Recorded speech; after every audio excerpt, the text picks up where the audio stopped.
Hello everyone. तो आज वाली क्लास में हम देखने वाले हैं mainly the difference between final and const. पहले तो समझेंगे फाइनल क्या होता है, फिर हम समझेंगे कांस्टेंट क्या होता है एंड इन दोनों के बीच में डिफरेंस क्या है, जिससे कि जब हम रन टाइम प्रोग्रामिंग करें तो हम इन दोनों ही कीवर्ड्स को इफेक्टिवली यूज कर सके हमारे नीड के हिसाब से या हमारे पर्पस के हिसाब से।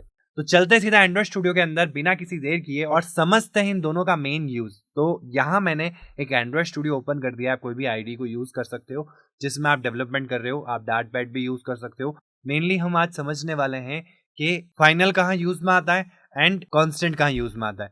तो सबसे पहले हम समझते हैं फाइनल। तो यहाँ मैंने एक फाइनल ले लिया है। फाइनल ये हमेशा आपके वेरिएबल या जो भी आपका मेंबर होगा क्लास का उसके आगे आप लगाओगे। ठीक है, तो मैंने फाइनल यहाँ पे मैं दे देता हूँ नेम। ठीक है, और उसका नाम दे देता हूँ रमन। तो आप देख सकते हैं कि फाइनल नेम इक्वल्स टू, अभी ये मेरे को कह रहा है prefer constant over final for declaration. ये अब हम आगे समझेंगे कि क्यों कह रहा है, बट अभी के लिए हमको समझ में आ गया final name is equals to Raman. अब ये फाइनल का रोल क्या है, नाम से समझ में आ रहा है फाइनल। दैट मीन्स अब जो आपने नाम डाल दिया है रमन, अब ये नेम को आप रीअसाइन नहीं कर सकते through out the lifetime of this variable. कैसे, देखो, नेम इक्वल्स टू रामानुजन। अगर मैं ये करता हूं तो यहाँ पे ये मेरे को क्या एरर दे रहा है, the final variable name can only be set once. इसका मतलब क्या है कि अगर आप कोई भी वेरिएबल जिसको आप फाइनल लेते हो उसको आप एक बार ही सेट कर सकोगे। अब ये क्यों यूज में आता है उसका मेन रीजन मैं आपको समझाता हूँ कि कई बार जब हम एक प्रोग्राम बिल्ड कर रहे होते हैं या हम कोई भी लॉजिक बिल्ड कर रहे होते हैं तो जो हम वैल्यू स्टोर करवाते हैं रन टाइम में, हमारे प्रोग्राम को मेमोराइज रहे कि कभी भी हम उस पर्टिकुलर वैल्यू को कॉल करना चाहें हमारे प्रोग्राम में कहीं से भी, तो मैं उस वेरिएबल के थ्रू उसको कॉल कर सकूं। उस आइडेंटिफायर को याद रख के तो मैं जैसे ही उसको कॉल करूंगा तो मैं जितनी बार मैं जो भी वैल्यू उसको दी होगी वो वैल्यू मेरे को वहाँ मिल जाएगी। और वेरिएबल है तो हम क्या कर सकते हैं कि हम उसको रीअसाइन कर सकते हैं। जैसा कि मैंने प्रीवियस क्लासेस में आपको वेरिएबल्स एंड डेटा टाइप वाली क्लासेस के अंदर वेयर के अंदर हमने समझा था कि वेरिएबल का मतलब होता है कि वैल्यू को स्टोर तो करेगा ही करेगा। एक नेम स्पेस स्टोर वैल्यू है जो नेम के साथ में आपकी वैल्यू को स्टोर करेगा और जब भी उस नेम से आप कॉल करोगे तो वो वैल्यू आपको मिल जाएगी। साथ ही साथ आप उसमें ओवरराइट भी कर सकते हो कि रन टाइम में अगर आपको इस वैल्यू की जगह कोई दूसरी वैल्यू उसमें स्टोर करवानी है तो वो भी आप स्टोर करवा सकते हो। और वो पूरा कंप्लीटली डिपेंडेंट होता है कि किस टाइप का आपका वेरिएबल है। जिस डेटा टाइप का आपका वेरिएबल होगा वो उसी टाइप की वैल्यू को स्टोर करवाएगा। जैसे डायनामिक का हमने एक एग्जांपल लिया था कि डायनामिक है, आप किसी भी टाइप का डेटा उसमें स्टोर करवा सकते हैं, मतलब ओवरराइट करवा सकते हैं। ठीक है, अब कई बार ऐसा होगा आपने एक वेरिएबल क्रिएट किया, उसमें वैल्यू स्टोर कर दी, बट आप चाहते हैं कि through out the lifetime of this variable आप इस वैल्यू को कभी ओवरराइट ना करें गलती से भी। ठीक है, जैसे फॉर एग्जांपल यूजर का रोल नंबर है या अकाउंट नंबर है या ऐसी वैल्यूज है जिनमें चेंज आते ही मैं उसको वापस रिकॉल नहीं कर पाऊंगा, तो ये वैल्यूज चेंज नहीं होनी चाहिए एंड दैट मीन्स इनमें कोई भी अल्टरकेशन नहीं होना चाहिए। तो उस केस में हम फाइनल कीवर्ड का यूज करते हैं। तो यहाँ पे आप देख सकते हैं कि अगर फाइनल है तो मैं इसको नेम को रीअसाइन नहीं कर सकता। ठीक है, तो अब हम इसको हटाते हैं और आप डेटा टाइप भी मेंशन कर सकते हैं कि किस टाइप का आप डेटा ले रहे हैं। तो मैंने यहाँ पे एक फाइनल स्ट्रिंग नेम लिया और इस नेम को फर्स्ट टाइम अब वैल्यू दे रहा हूँ। उसमें तो इनलाइन वेरिएबल बनाया था, साथ ही साथ वैल्यू असाइन कर दी थी। अब मैं यहाँ पहली बार इसको वैल्यू असाइन कर रहा हूँ। ठीक है, तो ये वैल्यू असाइन हो गई, लेकिन अब जब मैं दूसरी बार करूँगा कुछ भी वैल्यू स्टोर करूँगा तो ये पॉसिबल ही नहीं है, वो सेम एरर आ जाएगी। ठीक है, तो ये दोनों डिक्लेरेशन हमने देख ली है कि आप फाइनल डायरेक्टली भी यूज कर सकते हैं, जैसी वैल्यूज में स्टोर होगी उस हिसाब से उसका डेटा टाइप मेंशन हो जाएगा। आप यहाँ पे स्ट्रिंग डेटा टाइप भी यूज कर सकते हैं, कोई भी डेटा टाइप आप यहाँ मेंशन कर सकते हैं। बस ध्यान ये रखना है कि आपको यहाँ पे वेयर को यूज नहीं करना है। वेयर का मेन मतलब होता है कि इसमें जितने चाहूँ मैं उतने ओवरराइडिंग कर सकता हूँ। वेयर का मतलब ये कि जो पहली वैल्यू उसमें स्टोर होगी वो जब इनिशियलाइज हो रहा है, जब वैल्यू उसमें जो स्टोर हो रही है वो ऑटोमेटिकली उसका डेटा टाइप डिफाइन कर देगी। अब जितनी बार भी मैं उसमें वैल्यू स्टोर करूंगा मैं उस टाइप का डेटा उसमें स्टोर कर सकता हूँ। वेयर का मतलब ही ये है कि उस पर्टिकुलर वेरिएबल के अंदर हम वैल्यूज को ओवरराइड कर सकते हैं। ठीक है, तो यहाँ पे फाइनल और वेयर आप दोनों एक साथ नहीं लिख सकते हैं, डायनामिक लिख सकते हैं। तो यहाँ पे फाइनल डायनामिक।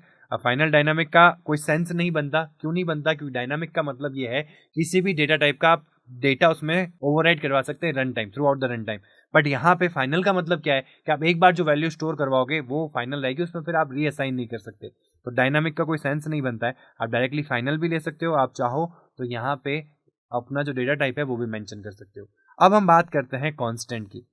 तो मैं यहाँ पे कॉन्स्ट रख देता हूँ। जब हम कॉन्स्ट वेरिएबल लेते हैं, कॉन्स्ट नाम से वेरिएबल डिक्लेयर करते हैं तो ये मैंडेटरी है कि आपको उसी समय उसको इनिशियलाइज करना ही होगा। जैसे कि ये मेरे को यहाँ पे कह रहा है कि name should be initialised here, जो आपने यहाँ इनिशियलाइज किया है ना अलग से, वो अलग से नहीं होगा। फाइनल में हम ये कर सकते हैं कि मैंने वेरिएबल कहीं और बनाया फाइनल करके, एंड देन उसको जब मैं पहली बार असाइन करूंगा तो वो असाइन हो जाएगा, लेकिन नेक्स्ट कभी भी वो असाइन नहीं होगा, ठीक है, मतलब रीअसाइन कभी भी नहीं होगा।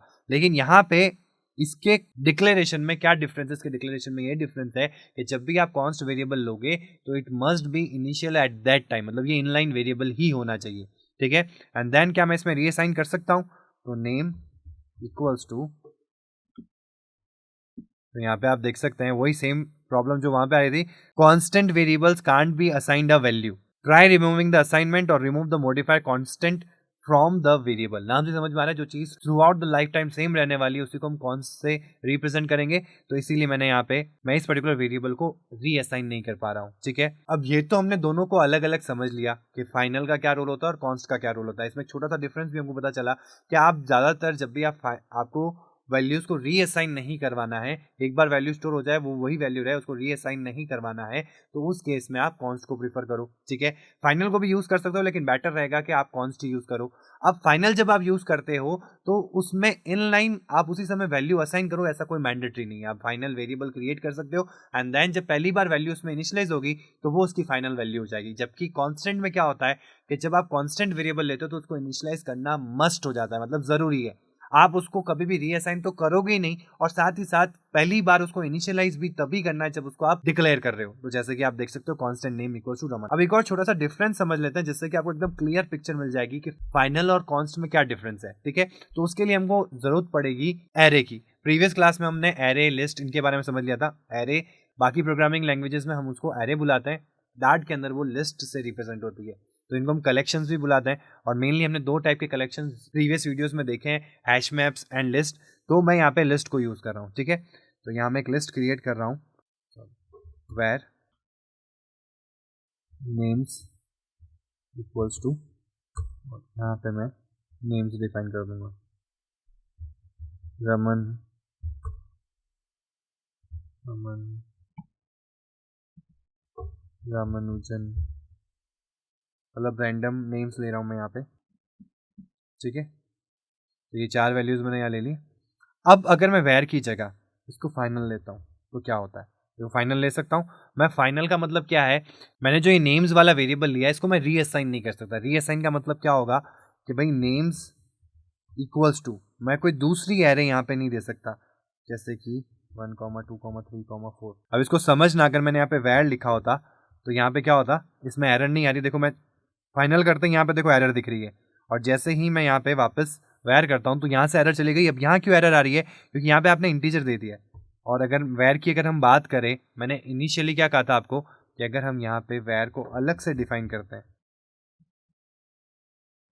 और फिर इस तरीके से करते हैं तो मैं यहाँ पे डायनामिक वैल्यू दे सकता हूँ, तो यहाँ कोई प्रॉब्लम नहीं है। तो यहाँ पे मैंने वेर से जो वेरिएबल क्रिएट किया है और इसको असाइन नहीं किया है उसी समय, तो इसका मतलब क्या हो गया, ये जो वेरिएबल है ये डायनामिक वैल्यू को स्टोर करता है। तो अगर मैं यहाँ पे स्ट्रिंग दे रहा हूँ तो नेक्स्ट जब असाइन करूँ तो यहाँ पे मैं इंटीजर वैल्यू भी दे सकता हूँ।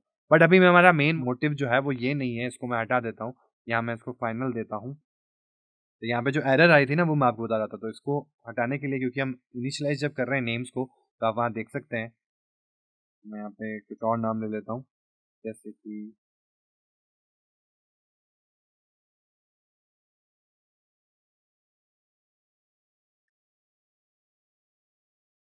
ठीक है।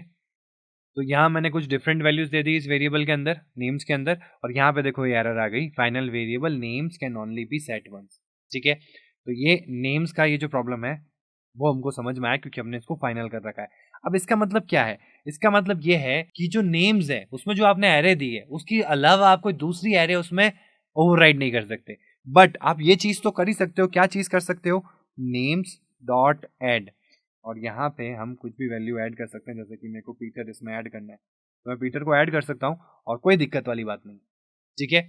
अब डिफरेंस, ये चीज समझ में आई आपको। यहाँ पे हमने क्या किया, फाइनल को यूज करते हुए हमने पहले प्रॉब्लम देखी, और मैं आपको यहाँ बता रहा हूँ कि मैं चाहूँ तो इस एरे के अंदर मैं रन टाइम में कुछ भी डेटा ऐड करवा सकता हूँ और इसमें से कुछ भी डेटा रिमूव करवा सकता हूँ, लेकिन ऑल टुगेदर पूरी की पूरी एरे जो है वो मैं ओवरराइड नहीं करवा सकता। क्योंकि ये फाइनल वेरिएबल है। अगर यहाँ पे कांस्टेंट लग जाता, जैसे कि मैंने यहाँ कांस्टेंट कर दिया, तो यहाँ पे अभी कोई आपको एरर नहीं दिख रही है, कोई दिक्कत वाली बात नहीं है। मैं इसको रन करता हूँ, रन करके आपको दिखाता हूँ यहाँ पे एरर आएगी।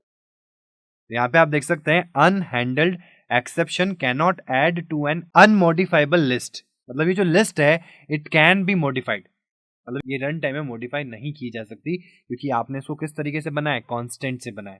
ठीक है, अगर ये कांस्टेंट है तो इसके अंदर का जो कंटेंट है वो भी कांस्टेंट होगा, जबकि फाइनल के अंदर क्या होता है कि हम उसको ओवरराइड नहीं कर सकते, लेकिन जो डेटा है उसमें हम चेंजेस करवा सकते हैं।